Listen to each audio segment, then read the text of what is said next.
Kaczynski. I'm with the Rocky Mountain Peace and Justice Center, and today we're going to be videotaping some statements by people connected with religious organizations and religious communities on the humanitarian crisis in Gaza.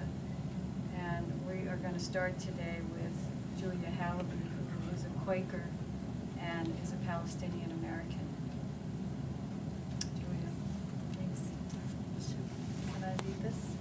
Oh, I have this.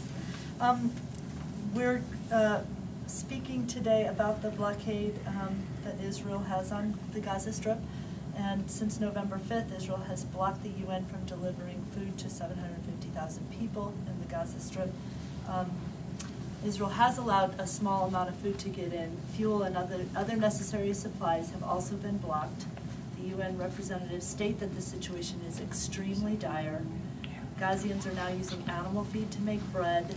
Most people are without heat and electricity. Cow and animal dung is being used to bake bread. Hospitals, because of limited fuel and supplies, have reduced hours, and patients are dying because of a lack of services. Cars are no longer being used. Particularly vulnerable are babies on incubators and people on dialysis machines. In addition, people are not allowed to leave Gaza to get dialysis and medical treatment. Israel recently refused to allow a Libyan ship to deliver medical supplies to Gaza. Israel has also refused to allow any international press into Gaza. I'm also aware of the fact that raw sewage is running openly in the streets because of no power. The sewage plant's treatment plant is not able to operate. I wanted to be a part of this because I wanted to represent the Palestinian American population, but as a Quaker, it's very important to me that we take care of each other. That's central to my belief system. And on that note, I wanted to start with a quote by Khalil Gibran that safeguarding the rights of others is the most noble and beautiful end of a human being. We as Americans, every day, citizens and our leaders and our religious leaders speak in terms of justice, freedom, equality, democracy, and these ideals are put out as what we stand for. At present, and no time in the history of the conflict has America stood for these ideals, however, referring to the conflict between Israel and Palestinians.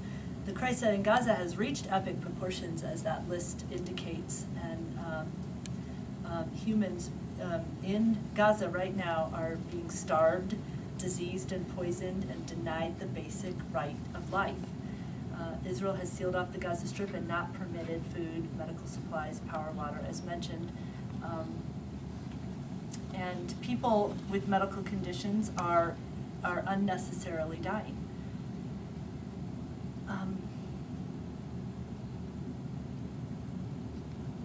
This gathering, I hope, is to call on people of conscience to safeguard the rights of citizens.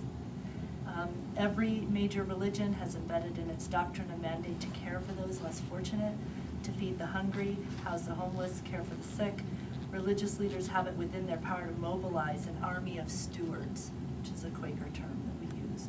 In our history, there have been many cases where it was a religious community that stepped forward and led the charge to justice for humanity.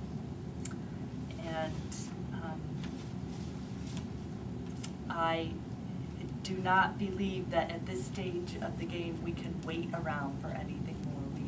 We do have a change happening in our own country, but I do not believe that we can wait. This situation needs urgent action.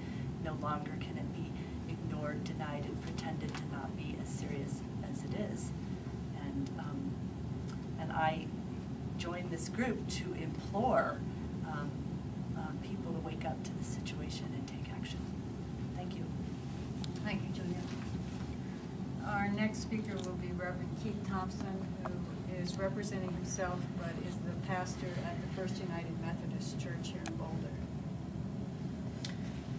As Carolyn said, I'm representing myself here today, but Also, I would like to represent mainline Christianity in terms of the positions that many of the social justice groups, and in terms of my own denomination, the United Methodist denomination, our bishops have spoken up consistently for years and years in terms of the unjust means that Israel is using against Palestinians, and especially what is happening today as we're gathered here in terms of Gaza. One can be concerned also about Hamas rocket attacks coming from Gaza and the injustice of that with respect to Israel. At the same time, object to the injustice of going against the humanitarian interests of Gaza as is happening today, and needing to speak out against those things. And that's happening in mainline Christian denominations, including my own. There's going to be some other specifics about what's happening in Gaza, and I will not go into that, but just to say that one of my main concerns is that the more conservative pro-Israel groups in the United States are much better organized and have more power and wealth behind their efforts to control things politically, and even with respect to media coverage of injustice of what Israel is doing in the world.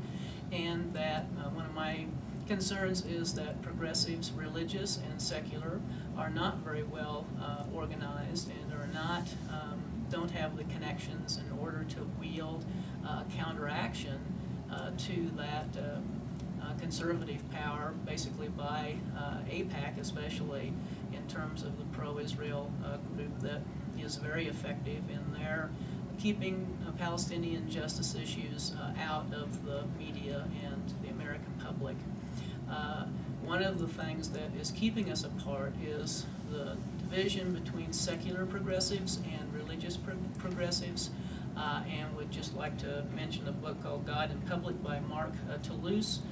One of the things that we need to do is to educate progressives on all sides of the religion and secular divides, in order for us to understand how we can affect the political situation in the U.S. and its support for almost anything that Israel does, even that's in just methods.